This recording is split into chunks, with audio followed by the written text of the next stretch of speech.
So, hello, greetings. It's Dr. Thomas Daffern here for my weekly Sunday fasting talk.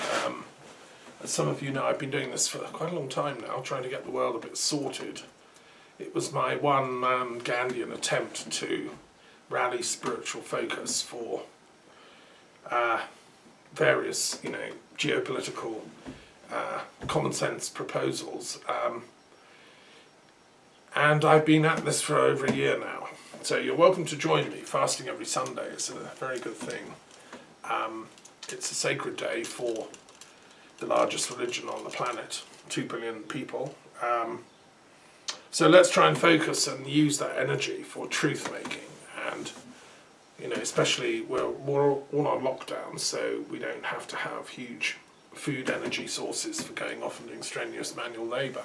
Let's use Sundays to do spiritual labour, intellectual work, and that's so that's what I'm doing, and I'm just using this opportunity to share a few ideas at quite a deep level. I'm a philosopher of many years, active work. I coordinate Philosophers of Peace. I founded that in Britain in the early 80s to oppose the Cold War, then discovered there was an international body active through the World Congress of Philosophy, and I became European coordinator of that, which I still am. And we meet periodically. We met in India not that long ago, and in Athens some of us met at the World Congress of Philosophy in 2013. Others went to the World Congress of Philosophy in Beijing. I couldn't make it on that occasion, but I did do a paper. So philosophers and other intellectuals. I'm also involved with the World Intellectual Forum, which is a broad coalition of intellectual activists from different perspectives, different religions. You might be Hindu, Christian, Buddhist, atheist, humanist, whatever. As long as you have some kind of, a commitment to dialogue, to dialectic, to exchange of ideas, to a common strategy for truth pursuit. I will be coming back to that, what actually is the role of an intellectual in this crazy time we're living through. I'll come back to that. So what I want to start with, it's slightly unusually, I want to share a dream I had this last week since we last spoke. I've read that a lot of people are having quite active dream lives at the moment because, I don't know, I suppose our psyches are all, perplexed and contacting the noosphere, as Teilhard de Chardin called it, to try and, find out from our higher perspective what is going on. Because this is an unusual and unprecedented situation for the planet, really. Not historically. There have been vast, pandemics like the Black Death, and I've been reading a history of these global emergencies that have happened, and over the last thousands of years, they do happen, and millions of people die. As yet, it's not quite that bad. We're living through a challenging pandemic experience, and one of the most difficult of all the things is an ignorance as to what's really caused it. I find that, as a philosopher, I like to know the origin of things. The motto of the LSE, where I partly studied for my history degree at the University of London, is Latin for "to know the causes of things," which is taken from a poem lined by Virgil, the great Roman poet. To know the causes of things is the goal of philosophers and intellectuals, and all the students of the LSE, we prayed through and see that motto on the shield. So we want to know the causes of things, and yet we don't really. There are so many rival theories out there, some diametrically opposed, and I'll be coming on to that in a minute, that this, I think, is what the function of the intellectual is at this critical time, is to do some critical thinking logically, work out some proof strategies for what's actually causing this. At the LSE, the Philosophy of Science department was founded by a man called Sir Karl Popper, who was a great intellectual, who I actually met. He gave his last public lecture at the LSE. It was packed out. About his big thing was the philosophy of proof in science. And he spent a lifetime studying, well, how can you prove anything? What is scientific proof? He was also in love with pre-Socratic philosophy. He wrote a book on Parmenides, who's one of my heroes, and other early pre-Socratics. So he was a deep thinker, old Popper. And he gave his very last lecture. It was a very interesting lecture. I've always been interested in eco-philosophy. I studied with Henryk Skolimowski, who was philosopher in residence at Dartington or the Schumacher College for a while, and other green philosophers, John Francis Phipps, who co-founded Philosophers of Peace with me, who wrote about green philosophy. And old Popper came round to the view that all of nature is alive in some way, that everything in nature, from the tiniest little microbe to the presumably the biggest galaxy, have some kind of knowledge operating at their level of being. That was the gist of his last lecture, and he said, knowing is not restricted to the human realm. Everything knows its function. So inside the cell, all the little bits that are cooperating together, they somehow know what to do. They must therefore have some kind of intelligence, some kind of ordering principle. And, I had a chat with him after the lecture, and unfortunately, he died soon after, so he didn't live long enough to then take that implication on. I created many years later a thing called the Centre for the Study of Divine Intelligence, because when I was living at the castle in Scotland, I reasoned as follows, that if we take Popper's view seriously, or as eco-philosophers, and we say there is some kind of pan-intelligence behind nature, then how can we study it? We can do normal science, we can take stuff to pieces, we can, test in sort of logical causality chains. But how can we test for intelligence, generally speaking? We can study the communication systems inside cells and so on, or between living organisms. And it seems to me intelligence has got something to do with communication. I'm communicating with you, hopefully you're understanding, so that indicates there's an intelligence flow between us. And within each of our bodies there's an intelligence flow that enables, my hands to move at the right time, and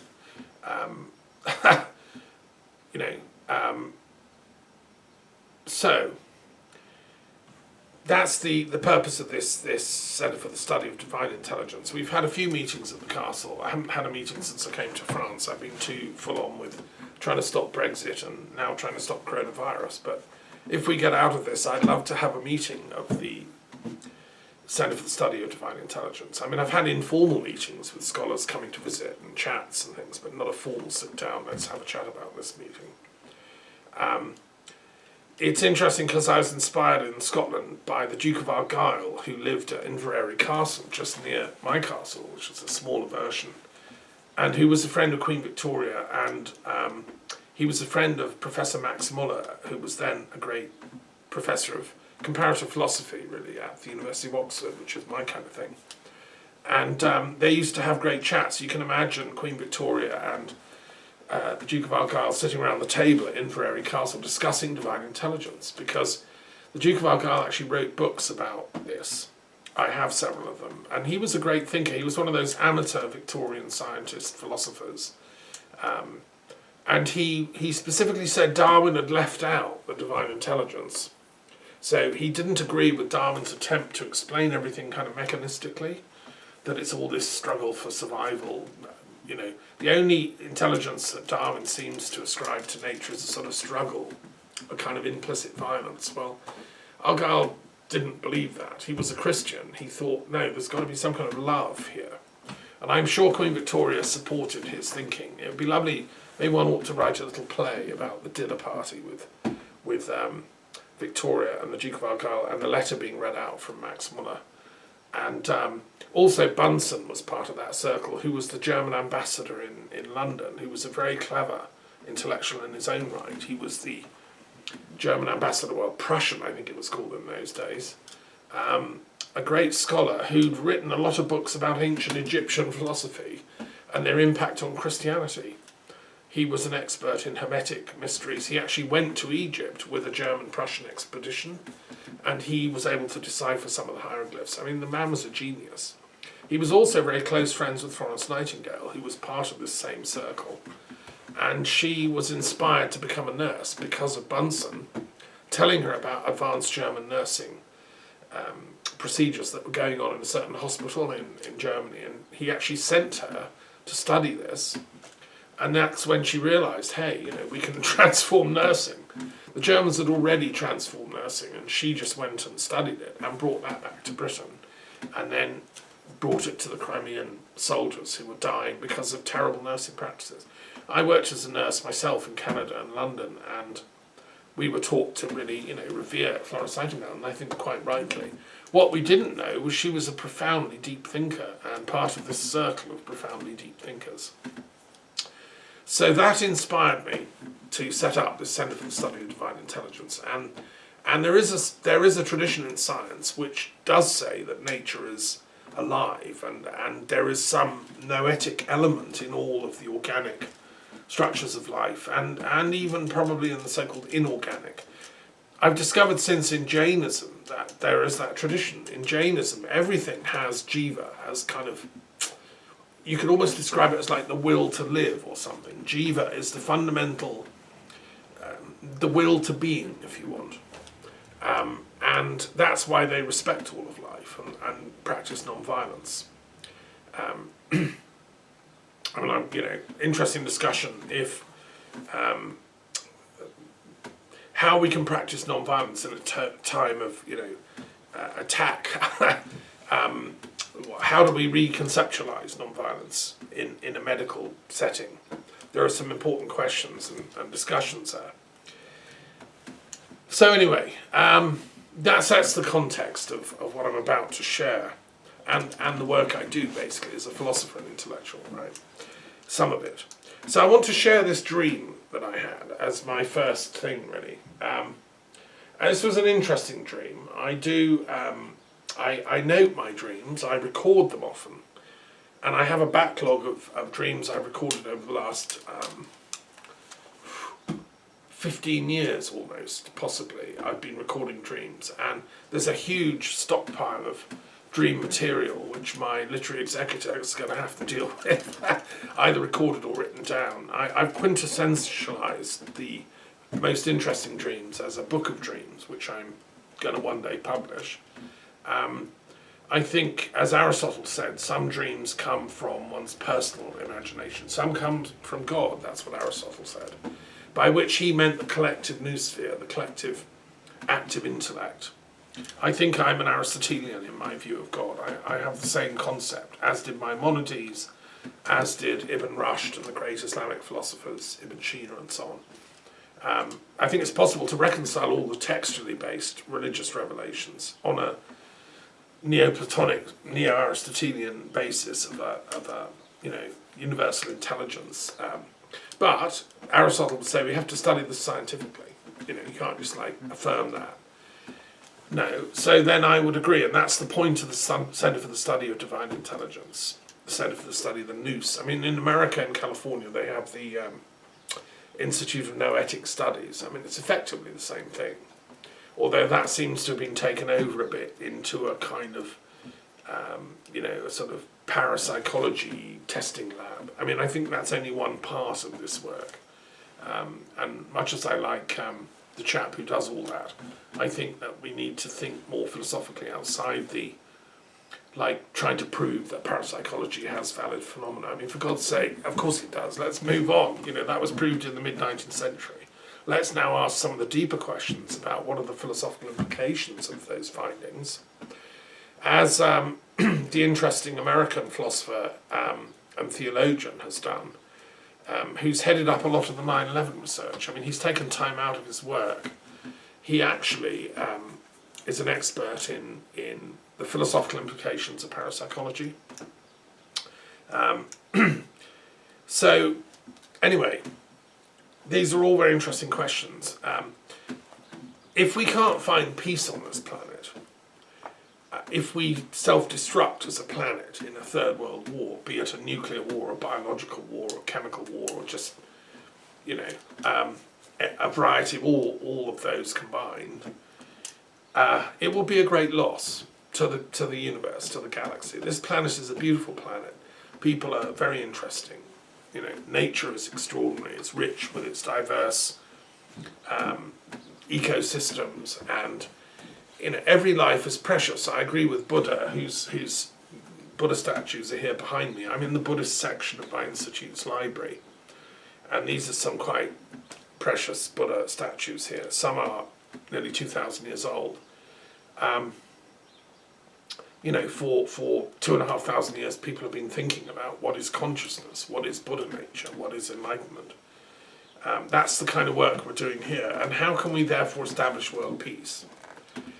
My strategy is very simple, like planetary enlightenment, turn the switch on key, everybody wake up, violence goes, and science transforms from violence-based military science, where you get money for inventing weapons, including bioweapons, to science which is peace-based, where you get money for inventing ways to feed people or house people or solve complex diplomatic political problems. That's what our academics and scientists should be doing, not weapons of bio-warfare. But humans seem to like polarity, and they seem to be addicted to violence and conflict, and it's everywhere on the social media, and it's getting worse, and so that's what my dream is about, really. I'm going to start with that. Okay, so I had this dream within the last week or so. So and I'm going to read out my report on this, which I've put in the foreword to my latest book, which is called The Little Book of Peace Declarations, Volume 2, in fact.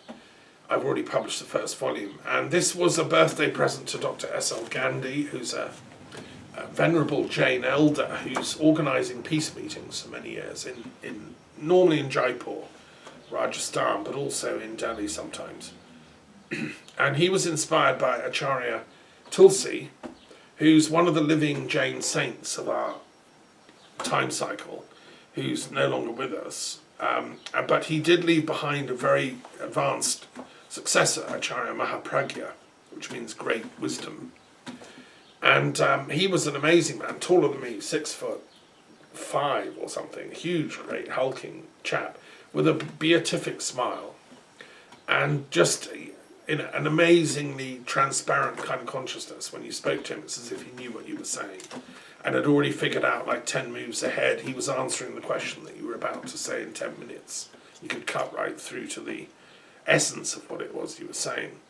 And several Indian presidents had gone to meet him. Dr. Gandhi, in his biography, gives a record of the meetings with Abdul Kalam, who was a great Indian scientist and a president, who I also met, who's sadly dead now. He gave me a kind of peace award thing. And he went to see, humbly, Mahpragya and said, look, I'm a president of the biggest democracy on the planet. Tell me what I should be doing to make this a more righteous and dharmic nation. And they have a very interesting conversation about peace and consciousness and spirituality. I wish Abdul Kalam was in charge of India now, because he was a very great man. There are some great people in India still. The trouble with politics in its so-called democratic form is that because it's premised on rivalry and conflict, and I'm better than you, it often, the winners are the least nice people, because the nice people don't want to put themselves forward in that combat zone that is modern politics. Instead, we get bullies that rise to the fore, like in Britain, Boris Johnson, and the arrogancy of the Brexit, hardline Brexit, like Dominic Cummings. These are not nice people. These are violent, actually, mentally and strategically violent people. But they rise to the fore. A problem. So anyway, Abdul Kalam, he was an amazing guy. He went and talked to Mahpragya about, what one can do in a democracy to increase the quotient of intelligence generally. I mean, it's fine to talk about divine intelligence, but what about human social intelligence? We've got to increase the moral intelligence of people. If we could reach universal common enlightenment, then crime would vanish, there'd be no crime. But there'd be no crime at the level of like petty thieving, but there'd be no corporate, money capitalist inspired crime. There'd be no state-run crime, which also goes on. I mean, people disappear and get arrested and stuck in camps and tortured to death. You know, this is crime too, and that will all stop. Anyway, these are the things Mahpragya had been agonising with, and Dr. Gandhi, who knew him for many years, sat at his feet. He eventually wrote his biography, and he then was organising all this time from '93 on international conferences on peace and non-violence in India, and inviting the world's leading activists, peace thinkers, intellectuals to come and discuss peace and non-violence, how we can transform the world. And I was invited the first time in 1995, which is going back a ways now. It feels like just the other day, because I have a very good memory, but it was then, 95, right, which is 25 years ago, I believe. And then I've been going consistently since then, about 5 or 6 times, and often it was me that got to write the declarations. I was asked to synthesize, 3 or 4 days, intense dialogue between hundreds of academics and scholars and spiritual elders into like a 3-page declaration, and I did it sometimes just like from inspiration, or just because I have a way of synthesizing complex ideas. I think because of my training as a philosopher over many years. I was then teaching at the University of London, and later on in the 90s I taught at the University of Oxford in peace related fields, comparative religion, spirituality and peace studies, and that's why I got involved with these kinds of groups. And so I was also the educational officer for the Gandhi Foundation at the time. So anyway, all this led to me being asked to write these declarations, which I thought it would be nice to put them into one book, right? Because they're not very well known. People haven't read them a lot, except specialists who go to these kind of conferences. You probably have never heard of them or read half of them. It's on my Facebook wall, the picture, the Jaipur picture of the 9-petal flower of peace is one of the declarations I did, which was based on the idea of a flower with 9 petals, and each one symbolises a particular branch or aspect of peace. Because peace is complex, multi-dimensional, multidisciplinary, to activate peace within ourselves and as a planet and as a social system, as an international system of many nations, speaking different languages, different cultures, different religions, that's complicated. So I tried to sum it up as a 9-fold flower with 9 petals, and that's why I have it as my masthead on my Facebook page. But so anyway, these declarations are interesting, each one of them, and hundreds of people contributed to the thinking behind them. I was the scribe, if you want. And then the most recent one was in December last year, 2019, which I again wrote up. And I thought a present for Dr. Gandhi is put all these into a book and give it to him for his 85th birthday. And I started writing this like a couple of days before his birthday, and then it grew and grew. And I realised that I couldn't just stop at the declarations I'd written or that our conferences had done. I had to include this one or that one, or this interfaith one, or that World Parliament of Religions one, or this one. And then it grew and grew, and it became a 300-page book full of peace declarations. So it's a slightly ironic title, The Little Book of Peace Declarations. It started out as a little book, and it was like 50 pages or something, and then it grew into... I still keep the title, The Little Book of Peace Declarations, because I still think it's little compared to what we should do. And then it grew and grew, and it became 2 volumes. And I'm just about to publish the 2nd volume. And I've written a foreword to that 2nd volume over the last couple of days. And in that foreword, there's the following passage. I'm going to read a couple of bits out of this foreword. So nobody's seen this before, heard of it. This is hot off the press, about to be published, I hope, tomorrow. And that's the background, so, right. I describe in the foreword the various declarations that I've included. I've got things in there like the Declaration of the Founding of UNESCO. I've got the founding of the World Health Organization. I've got the International Climate Change Panel. I've got the Declaration of Women's Rights. I've got the American Declaration of Independence even, 1776, because it's a kind of peace declaration. The American colonists didn't like what the British forces were doing to them. The first one I've got is a very interesting American Indian Declaration of Peace, written by Daganawida, who was a Native American peace visionary, like a prophet, probably in the 12th century AD, not known exactly, but long before the white, the mainstream European contacts. There were Viking settlers in the north, in Greenland and stuff, but they'd probably gone by the time Daganawida. He founded this in Upper New York State it's called the Great Law of Peace. And it was a way of bringing 5 tribes of Iroquois to make a permanent peace federation. And any disputes would be referred to a council of peace, and the elders would mediate and resolve it. And it's, they would take it to spirit. They would use prayer, ceremony, to try and find a resolution to conflicts.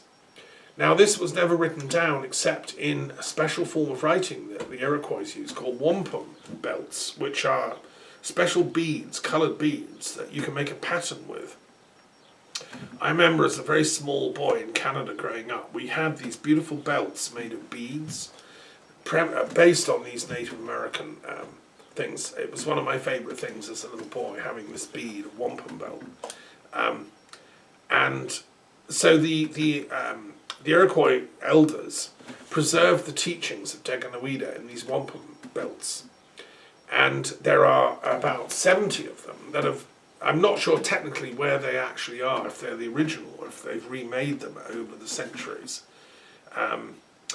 But they were then translated into English because you can read these belts, and each one was a clause of the treaty.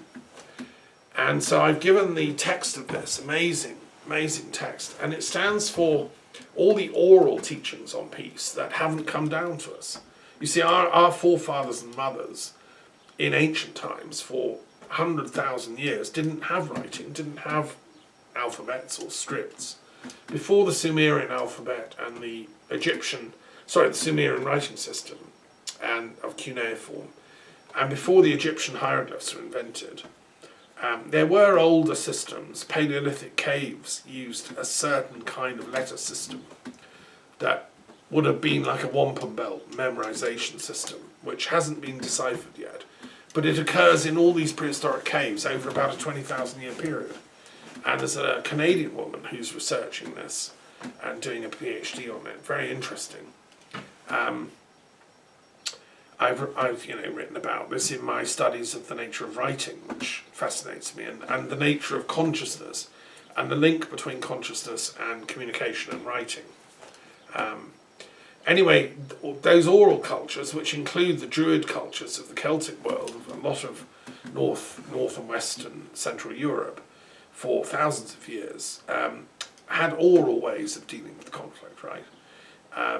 And the Druids were the seers who brought peace to the tribal disputes. Now, we don't know their agreements, their peace agreements. They would have been reached with difficulty because the Celts are pretty warlike. But when they reached them, they would have then stuck to them as an oral teaching. And the same with the other Native American tribes and the African, Asian, and other European pagan or prehistoric tribal cultures. So in my book, the Daganawida Declaration stands for all of that, if you want. And then there are many others. I've given, it's 300 pages of very interesting declarations. In the foreword, I run through them. I then I tell this story. So, it was shown to me in a dream the real meaning of the Christian cross. something I've always puzzled about. I'm going to put little footnotes in here because, yes, I've always puzzled why the cross, and I have many crosses over there in the Christian bit of this big room dedicated to the muse Polyhymnia, the muse of religions. Why is the cross the symbol of Christianity when it's such a divisive, tragic, cruel event, the crucifixion? The crucifixion was a tragic thing. So why did the cross become the symbol of Christianity? I've often wondered why couldn't they have the fish, which was the symbol of the resurrection and the miracles of the fish and so on, or some other symbol. Anyway, in the dream it was explained why, and furthermore what it means. It was shown to me that the horizontal bars that go sideways, right and left, and where Christ's arms were extended and nailed, represent the everyday dualistic polarity of our world, as X versus Y, or Z versus W. Battle it out in our media space, in our countries, in our families, our homes, even in our own minds. Everywhere we look, there is increasingly polarisation and dualism. And too often, the forces which then oppose each other are increasingly coming to see each other as the embodiment of absolute evil.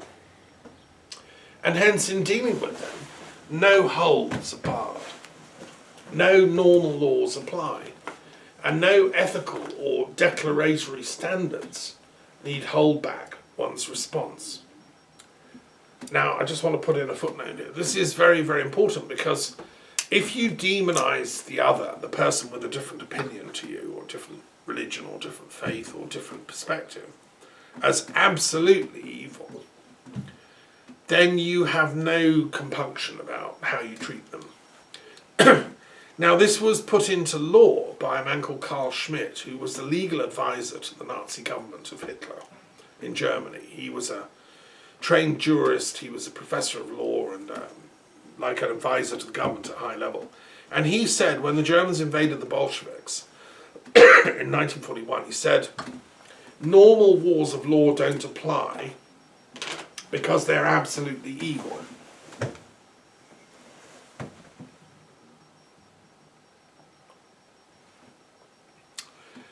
In normal warfare, there are rules of chivalry, there are international codes of conduct, and you have to treat prisoners in a certain way, and you can't do war crimes, and they've been developed from chivalric customs over the centuries, and then enshrined in Geneva in the various conventions.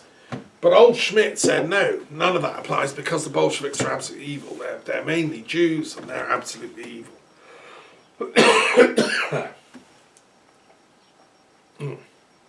Sorry, I'm having a bit of a coughing attack. Well, I think Schmitt was totally wrong, you see. I mean, I wasn't around to stop him, and somebody should have challenged him and said, look, this is bonkers, you can't say that. The whole point of the Enlightenment of Kant and Montesquieu and all the others was law, duty, is universal. You can't sort of choose to disapply morality when you feel like it. That's not how law works. So anyway, but that has been done increasingly, and interestingly enough, in America, in the USA, it's been done over the issue of prisoners in Guantanamo Bay, because the Bush dynasty said that they don't have any rights because blah, blah, blah. And they cited professors who cited Carl Schmitt. Now that really annoys me. I mean, the Americans, are they that morally ignorant that they can pinch ideas from a Nazi who was wrong, immoral, and who, you see, okay, the Nazi thinking then applied to all the Jews.